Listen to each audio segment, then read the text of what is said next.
ชื่ออะไรคุณจำผมไม่ได้แต่ผมจำคุณได้คุณชื่อวันดี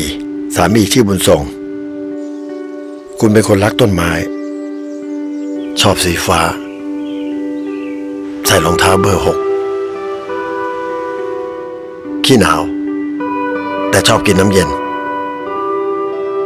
ชอบแกงเผ็ดแต่ไม่ชอบมะเขือพวง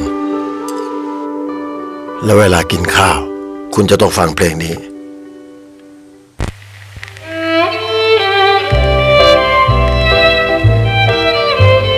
คุณเป็นคนรักธรรมชาติ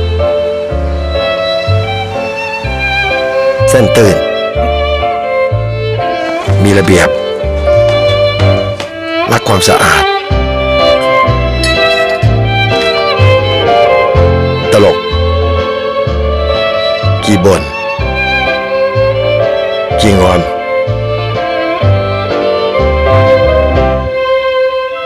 แล้วก็เป็นอัลไซเมอร์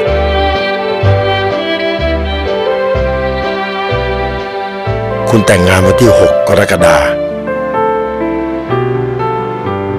แล้วผมก็จำคำพูดของผมวันนั้นได้ว่าผมจะดูแลคุณไปตลอดชีวิต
เดินเล่นเหรอ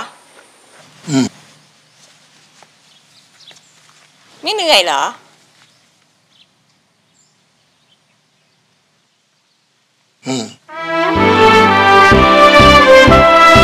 ไทยประกันชีวิต